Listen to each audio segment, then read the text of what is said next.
बंदो गुरुपद कंजे कृपा सिंधु नरे रूप हरि महामोहतम पुंजे जासु बचन रवि करे निकर। अव्यक्त रूप में सर्वत्र विराजमान पूज्यपाद संत सद्गुरु महर्षि में ही परमहंस जी महाराज के उभय पाद पद्मों में कोटि शरण नमन। व्यक्त रूप में आदरणीय सत्संग प्रेमी महानुभावों, माताओं तथा भक्तिमती बहनों, आज हम लोग की चाची शरीर में नहीं है, उसी उपलक्ष्य पर हम लोग सत्संग कर रहे हैं। ऐसी मान्यता है कि जिस घर में शरीर छूट गया हो उसमें अगर एक सत्संग हो जाए तो दिवंगत आत्मा को सुख और शांति मिलती है, ऐसा सभी लोग मानते हैं। और ये भी गुरु महाराज कहा करते थे कि वैदिक रीति से जो श्राद्ध इत्यादि करते हैं उसकी भी महत्ता है। तो आज दिन भर वैदिक रीति से भी उनके सुपुत्र ने संपन्न करा दिया, और जो हम जिस मत के अनुयायी हैं उस हिसाब से भी हम लोग सत्संग कर ले रहे हैं। तो हम लोग को करने के लिए, माता जी के लिए जो जो था सभी हम लोग उपाय से उनको कर रहे हैं। अब हम शास्त्रों को पढ़ते हैं तो वहाँ देखने से क्या पता, जैसे माता जी का शरीर कैसा हुआ होगा, कहाँ गई होगी, इसको हम शास्त्र के आधार पर कैसे समझेंगे। तो जब मेरी माँ थोड़ा चलती फिरती थी तो माँ विजयनगर आश्रम में हम वहाँ सत्संग प्रवचन सुनाने जाते थे, तो वहाँ आसपास में जितने सत्संगी थे और जो गैर सत्संगी भी थे जिनको सत्संग के प्रति प्रेम था उसको रिक्शा से लेके आती थी। और हम थोड़ा सा मतलब परिवार से उतना सट के नहीं रहते हैं, इसलिए हम माँ को अपने लेके नहीं जाते थे, अब लोग खुद पीछे पीछे वो लोग आते थे। तो इनकी माता जी भी जिनका शरीर छूटा है वो भी नियम पूर्वक माँ के साथ वहाँ आया करती थी। हमको पता था कि माता जी सत्संगी हैं, जिनको पता था। तो भगवान कृष्ण ने कहा कि योग के आरंभ का अंत नहीं होता। जिसके घर में दीक्षा लेकर के ध्यान साधनाएं थोड़ी भी शुरू कर दी गई है तो वो इधर उधर ना जा करके, जैसा कि धर्मशास्त्र कहता है, वो शरीर छोड़ने पर स्वर्ग में जाते हैं, स्वर्ग के सुखों को भोगते हैं। उसके बाद पुण्य, जब स्वर्ग की अवधि समाप्त होती है तो फिर धरती लोक पर किसी न किसी यजमान कुल में पैदा होकर वहाँ आगे की यात्रा अपनी करते हैं, ऐसा शास्त्र कहता है। ऐसा कोई शास्त्र नहीं कहता। गुरु महाराज भी अपने प्रवचन में कई बार ये बात बोले हैं कि कोई दीक्षा लेकर ध्यान करना प्रारंभ किया और वो मृत्यु के बाद नरक चला गया, ऐसा कहीं धर्मशास्त्र में तो कहा नहीं गया है। तो चूंकि हम लोग जो ध्यान साधना करते हैं ये परमात्मा में मिलने के लिए करते हैं, परमात्मा में मिलकर एक हो जाने के लिए करते हैं, और ये एक आध्यात्मिक पढ़ाई है जो बहुत लंबे समय तक चलती है। भगवान बुद्ध को 1500 जन्म लेने पड़े थे, इसमें 550 जन्म उनके मनुष्य के थे। अगर आप मोटा मोटी 100 बरस का एक जन्म मानेंगे तो लगभग 5000 बरस उनको लगा होगा। और मान लीजिए किसी जन्म में कुछ कम भी है तो थोड़ा 5000 और कम, 4500, 5000 से इतना कम, 500 और बरस कम कर दीजिए, 4500 बरस, इतना समय लग गया निर्वाण तक जाने में। तो निर्वाण की पढ़ाई तो बहुत लंबी होती है। संसारी पढ़ाई जैसे तो होती नहीं कि 30-32 साल में कुछ बन गए, कोई IAS बन गया, कोई कमिश्नर बन गया, ऐसा तो होता नहीं है। निर्वाण में समय लगता है। तो जो लोग दीक्षा ले लिए हैं और थोड़ा थोड़ा भी ध्यान करते हैं और साधु संगत करते हैं, साधु संगत के लिए बाबा कबीर ने कहा कि दर्शन की जय साधका दिन में कई बार। साधु का दर्शन बार बार करना चाहिए। अब बोलिए कि साधु के दर्शन में क्या, उनका दृश्य को बहुत अच्छा होता है, ऐसी बात नहीं है। साधु के यहाँ ध्यान साधना का काम मुख्य रूप से होता है, और उसका आप दर्शन बार बार करने के लिए जाएंगे तो वही संस्कार आपके मन में पड़ेगा। जैसे कि जब हम महात्मा नहीं थे, विजयनगर में कुटिया में जाया करते थे पूजा शिष्यानंद बाबा के पास, जाते जाते वही रंग चढ़ गया, हमारा दर्शन फिलॉसफी का रंग उतर गया और धर्म उस पर चढ़ गया। तो ये साधु संगत से होता है। साधु संगत करते करते, जैसे वाल्मीकि जी थे, नारद मुनि के संपर्क में आए, पहले रत्नाकर थे तो बदमाश थे, लेकिन बाद में भगवान नारद के संपर्क में आए तो वाल्मीकि ऋषि बन के भगवान गुरु राम के भी गुरु बन गए और अरहत पद को भी प्राप्त कर लिए। इसलिए संग का रंग लगता है, संग का। मैया सबरी कि आज हम लोग अरण्यकांड से पाठ कराए रामचरितमानस से कि कैसे नवधा भक्ति का पाठ है, तो उसमें सार रूप से कहूँगा कि तीसरे जन्म में मैया सबरी को निर्वाण मिला और तीसरा जन्म 12 या 14,000 वर्ष का था। इतना वर्ष तक मतंग ऋषि की कुटिया में वो झाड़ू मारा करते थे। हम भी विजयनगर में पूजा शिशानंद बाबा की कुटिया में 8 वर्ष तक झाड़ू मारते थे। वहाँ बर्तन धोते थे, जुट्ठा साफ करते थे, गुरुजी का पाँव दाबते थे और ध्यान करते थे। एक सत्संग में अपने संतमत में एक किताब है जो बाबा तुलसी की लिखी हुई है, घट रामायण। तो घट रामायण इतनी मोटी किताब है, बिलवेडियर से छपी है। तो उसको मैं पढ़ा तो उसमें पूरे किताब में सार था। किसी को अगर ध्यान सीखना है, वो अगर ये तर्क करेगा अरे ये बाबा जी में तो ये दोष है, ये बाबा जी में तो ये दोष है, तो सब बाबा जी में तो कुछ ना कुछ दोष रहबे करता है, तो सब बाबा जी को आप छंटिया दीजिएगा तो सीखिएगा किससे? जैसे कोई टीचर है, टीचर से जो सीखना चाहे सीख ले। अगर टीचर में दोस्त निकालने लगेगा तो सब दोषी टीचर हो जाएंगे, किसी से लड़का पढ़ेगा ही नहीं। जैसे हमको जो गुरु जी सिखाए वो बहुत बड़े ऐसे नहीं थे कि बहुत बड़े विख्यात थे, ऐसा कुछ नहीं था, साधारण ही गुरु जी थे। लेकिन हमको मौका मिल गया उसी गुरु की सेवा करते करते, एक ही गुरु से थोड़ा सा सीख करके फिर हमको बहुत बड़े बड़े सदगुरु भी मिले, उनसे भी हम शिक्षा ग्रहण किए, ध्यान की शिक्षा। तो ध्यान की शिक्षा लेने से क्या होगा? जैसे संसारी शिक्षा लिए तो संसार में कुछ बन गए, पैसा वैसा हो गया, इज्जत हो गया। लेकिन आप जब शरीर छोड़ के जाएंगे उसके लिए योग की विधि होती है। तो यौगिक विधि से हम लोग अभी हम पाठ करवाए कि जड़ावरण के पार में परमात्मा का दर्शन होता है। तो 5 शरीर हैं, स्थूल सूक्ष्म कारण महाकारण कैवल्य। तो स्थूल सूक्ष्म कारण और महाकारण ये जड़ के आवरण है, कैवल्य चेतन आवरण है। तो ये जड़ स्थूल सूक्ष्म कारण और महाकारण इन शरीरों को योग की प्रक्रिया से, योग करते करते आप योग करेंगे कैसे? जैसे कि कोई भी से IAA BA MA PhD सब किसी विश्वविद्यालय स्कूल में जाकर किया जाता है, उसी तरह से योग किसी विश्वविद्यालय स्कूल में नहीं किया जाता है, किसी साधु के चरण में बैठकर योग किया जाता है। जैसे उपनिषद पढ़ना, एक शब्द है कि उपनिषद पढ़िए। उपनिषद पढ़ने का मतलब होता है किसी योगी के समीप बैठकर उससे कुछ ध्यान ज्ञान सीखना, इसी को व्यवहारिक उपनिषद पढ़ना करते हैं। लेकिन अगर कोई किताब बाजार से खरीद लाए, श्वेताश्वतर उपनिषद है वो पढ़ रहा है, वो पढ़ लिया, वो गलत है, वो व्यवहारिक नहीं है, वो खाली किताबी उपनिषद पढ़ रहे हैं। व्यवहारिक जैसे कि हम लोग ध्यान करते करते क्या होगा? ध्यान करते करते ध्यान का करने वाला एक दिन परमात्मा में जाकर मिल जाएगा। हम क्वारंटीन में जब थे अभी 13-14 दिन तक, तो हमको बाहर निकलना मना था। उसी समय गुरु महाराज के बहुत सारे प्रवचनों को मैंने पढ़ा। तो गुरु महाराज के यहाँ 7 प्रकार के स्वर्ग की चर्चा है। तो सहस्त्रदल कमल के ऊपर, वहाँ सूर्य नहीं होता, चंद्रमा और तारे होते, वहाँ पर 7 प्रकार के स्वर्ग हैं। ब्रह्मलोक भी है, इंद्रलोक भी है, वैकुंठ लोक भी है, सब है। लेकिन ये जो स्वर्ग लोक हैं, चाहे जड़ावरण के और ऊपर शून्य मंडल और ऊपर जहाँ तक जाएंगे जड़ावरण में, जड़ आवरण के मंडल में, वहाँ तक जाने के बाद जीव जो फिर से धरती पर आ जाता है। जैसे कि कोई बहुत अच्छा, बहुत पुण्यात्मा था, बहुत दान करता था, पुण्य करता था, योग करता था, और वो चला गया ब्रह्मलोक में। मृत्यु के बाद वो ब्रह्मलोक में चला गया। तो जैसे इस धरती लोक पर हम लोग 100 वर्ष जीते हैं, कोई 85 वर्ष, कोई 90 वर्ष जीता है, परंतु ब्रह्मलोक में जाने पर जीव इससे बहुत लंबी आयु होती, इतना कम नहीं होता है। लेकिन फिर भी कितनों ही आयु होगी, फिर पुण्य क्षीण खत्म होता है, फिर धरती पर जीव आ जाता है। तो जड़ और चेतन 2 मंडल हैं। जड़ मतलब हम, अब जैसे ये शरीर है हमारा, ये शरीर को जलाकर राख कर दिया जाएगा, ये जड़ शरीर है। इस शरीर के अंदर में स्थूल शरीर को जड़ शरीर कहते हैं। फिर सूक्ष्म शरीर है। सूक्ष्म शरीर में क्या क्या रहता है? मन रहता है, बुद्धि रहती है, चित्त रहता है और अहंकार रहता है और आत्मा रहती है। ये 5 चीज।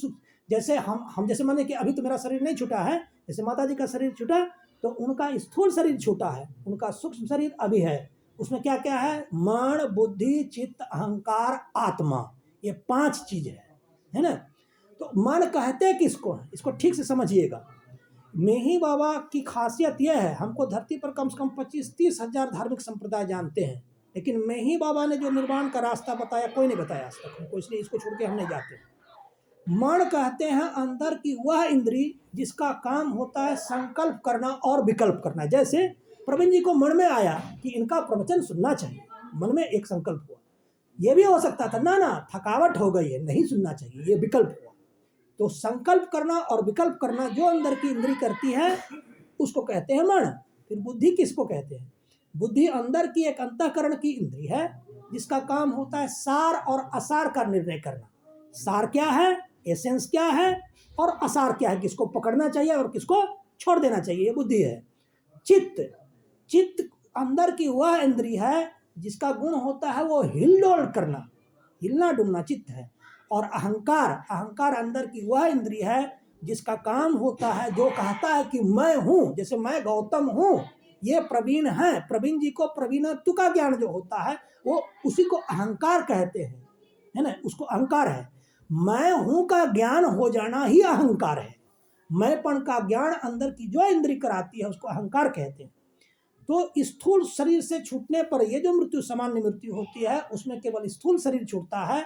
जीव का मन, बुद्धि, चित्त, अहंकार और आत्मा, ये पांचों चीज रहती है, वो सूक्ष्म लोक में रहते हैं। अब एक प्रश्न आया था कि गुरु महाराज के प्रवचन में लिखा है कि स्वर्ग इत्यादि लोक की जब प्राप्ति होती तो फिर वहां होता क्या है? वहां भी पांच ही विषय होते हैं। जैसे धरती लोक पर संसार में जो हम सुख ग्रहण करते हैं, रूप, रस, गंध, स्पर्श और शब्द, यही पूरी धरती लोक है। और स्वर्ग लोक में भी यही पांच विषय होते हैं, रूप, रस, गंध, स्पर्श और शब्द। कोई 10 विषय नहीं होता है, वही वो इससे थोड़ा ज्यादा समय का होता है। वहाँ वो भी इसी तरह का एक मंडल है, स्वर्ग लोक इत्यादि है। उसके बाद जैसे ब्रह्मलोक है, वैकुंठ लोक है, ये सारे बहुत सारे लोक हैं। ये सब सहस्त्र दल कमल के थोड़ा सा ऊपर में आता है योग करने पर। संतों ने कहा कि जीते जी इसी धरती पर ध्यान करके स्वर्ग प्राप्त कर। स्वर्ग तो बीच के रास्ते का होता है, स्वर्ग प्राप्त करने के लिए नहीं कहा गया है कि निर्वाण प्राप्त करो। तो निर्वाण प्राप्त करने के लिए आप क्या करेंगे? पांचों शरीरों को आपको पार करने के लिए किसी गुरु की सेवा करके सीखना पड़ेगा। ये मेही बाबा का कहना था, विश्व के किसी भी विश्वविद्यालय में परमात्मा को खोजने का ज्ञान नहीं सिखाया जाता है। और यही कारण था कि मैट्रिक में वो 10वीं की परीक्षा देते देते वहीं से निकल के चले गए थे। ध्यान बोले कि इस परीक्षा से तो निर्वाण मिलेगा नहीं मुझे। और उन्होंने कुप्पा घाट में 33-34 ईस्वी में 18 महीने तक कठोर तपस्या करके उस अरहत पद को प्राप्त किए, पांचों शरीरों से पार गए। तो जड़ आवरण के पार जब जाएंगे, स्थूल, सूक्ष्म, कारण और महाकरण शरीरों के पार जब आ जाएंगे तो चेतन शरीर में, तो वो चेतन शरीर परमात्मा को देख सकती है। इधर जड़ में जब तक हम फंसे रहेंगे, जैसे कि आंख से रूप देखा जा सकता है और रूप इंद्रिय है, इंद्रिय गम परमात्मा नहीं है, परमात्मा आत्मगम्य है। आत्मा के द्वारा परमात्मा को देखा जा सकता, आंख, नाक, कान, जिह्वा, त्वचा इत्यादि के द्वारा परमात्मा को देखा नहीं जा सकता। जब चेतन मंडल में जीव प्रविष्ट होता है तो उसको परमात्मा के दर्शन होता है, वो परमात्मा होता नहीं है। जैसे हमने प्रवीण जी के दर्शन किए तो क्या हम प्रवीण जी हो गए? नहीं, हम इनको देखे। तो चेतन मंडल में जब जीव जाता है तो वह परमात्मा को देख लेता है। फिर चेतन से परे, चेतन से परे जब जीव जाता है तो आदि शब्द के द्वारा उस जीव को खींच कर करके परमात्मा में मिला दिया जाता है। उसके बाद जीव को करने के लिए कुछ शेष रहता नहीं है।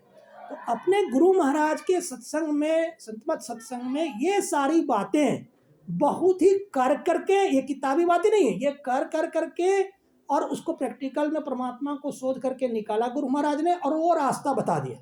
बहुत सारे धर्म चल रहे हैं जो कि थोड़ा सा कोई रूप दर्शन करेंगे और वहीं तक दर्शन उनका है, वो निर्गुण दर्शन तक नहीं जा सकते हैं, सगुण साकार तक हैं, उसी को परमात्मा मान के चलते हैं, जो कि धोखा है।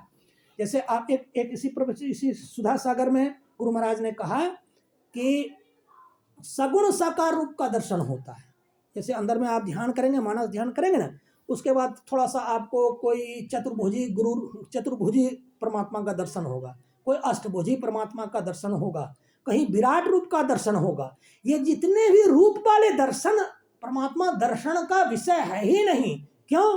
जैसे मान लिया जाए, कुछ देर के मान लिया कि गौतमानंद परमात्मा है, तो अरे गौतमानंद परमात्मा तो ये क्या परमानेंट है? अरे 100-125 वर्ष में गौतमानंद खत्म हो जाता है, तो परमात्मा वही परमात्मा होगा जो कि खत्म हो जाएगा। जो खत्म हो जाएगा परमात्मा, ये तो ट्रांजिटरी हुआ ना, क्षणिक हुआ, तो क्षणिक परमात्मा होता नहीं है। परमात्मा तो वो होता है कि जो कि परमानेंट होता है, जिसका विनाश कभी होता ही नहीं है। इसलिए परमात्मा रूपातीतावस्था में मिलता है। तो अपने यहाँ दृष्टि योग जो है, दृष्टि योग की साधना से रूप जगत का अंत कर दिया जाता है। अब रूप जगत क्या क्या है मोटा मोटी जरा समझिएगा। इस धरती लोक पर आप क्या क्या देखते हैं? पूरा धरती लोक है, धरती है, फिर पूरा आसमान है, फिर अंतरिक्ष है, फिर ऐसे ऐसे ही जैसे मंगल ग्रह है, सूर्य इत्यादि है, ऐसे ऐसे बहुत सारे हैं। जहां जहां स्थूल शरीर जा सकता है, अथवा जहां जहां स्थूल आंखें जिसको देख सकती है, अथवा दूरबीन से भी जिसको देख सकते हैं, ये सब रूप जगत के हैं। तो इन सारे रूप जगत को दृष्टि योग के द्वारा, एक दृष्टि पर दोनों दृष्टिधारों को जोड़ करके जब जीव पार कर जाता है तो वो रूपातीत जगत में गए, है ना, वो रूपातीत है। ये इस तरह से रूप जगत को संतमत हटाने के लिए कहता है, इसको पार कर जाइए दृष्टि योग से। फिर उसके बाद है अरूप जगत। रूप जगत ये तो आप खाली आप रूपा नाम रूपात्मक जगत को छोड़े हैं। उसके बाद अरूप जगत है बहुत बड़ा। अरूप जगत को पार करने के लिए संत मत में सूरत शब्द योग की साधना है। उसमें दर्शन नहीं किया जाता बल्कि श्रवण किया जाता है। अब बोलेंगे ये श्रवण कैसे होगा? तो 5 मंडल हैं, स्थूल सूक्ष्म कारण महाकारण केवल। स्थूल और सूक्ष्म मंडल के संधि बिंदु पर एक शब्द होते हैं जो कि इस मंडल से जीव को उस मंडल में ले जाता है। फिर सूक्ष्म और कारण मंडल के संधि स्थल पर शब्द होता है जो कि वो आपको आगे के मंडल में खींच कर ले जाएगा। और अंतिम शब्द जो होता है वो आदि शब्द होता है, वही परमात्मा में जीव को जाकर मिला देता है। उसके बाद जीव का फिर इस लोक पर आना जाना नहीं होता है। मैया सबरी को भगवान राम के दर्शन करने के बाद निर्वाण की प्राप्ति हुई। उसके बाद भी ये लिखा गया वहां कि मैया सबरी 14,000 वर्षों तक तप साधना इत्यादि करके सभी प्रकार की भक्ति में पूर्ण हो गई थी। तब भगवान राम उनको दर्शन दिए और दर्शन में भगवान राम के शरीर में ऐसी ऐसी यौगिक शक्तियां थी कि मैया सबरी इस शरीर को छोड़ करके हरि के उस पद में जाकर मिल गई जहां से फिर जीव वापस कभी धरती पर नहीं आता है। इस बात को समझिएगा। जैसे इस बीच में कोई कोई जीव, जैसे हम ध्यान कर रहे हैं, हमको निर्वाण नहीं मिला, इस बीच में अगर मेरे परमात्मा की कृपा रही, गुरु का आशीर्वाद रहा, संत सद्गुरुओं का आशीर्वाद रहा, इस बीच में अगर मेरा भी शरीर छूटता है तो स्वर्ग इत्यादि लोगों में, चाहे किसी को जैसे कर्मों के हिसाब से लोक होते, जैसे शरीर छोड़ने के बाद एक होता है जो कि हम लोग का पितरों का लोक होता है, पितर लोक है, फिर प्रजापतियों का लोक है, फिर कर्मदेवों का लोक है, फिर जन्मदेवों का लोक है, फिर प्रजापति का लोक है, फिर अंतिम में ब्रह्मलोक है, ब्रह्मा जी का जो लोक है ब्रह्मलोक है। ये प्रमुख ब्रह्मलोक से ऊपर और कुछ नहीं होता। राजा श्वेत ब्रह्मलोक गए थे। ये सब किसी भी लोक में जीव जाता है, पुण्य छीन खत्म होने के बाद फिर इसी धरती पर आ जाता है, फिर मनुष्य रूप लेता है।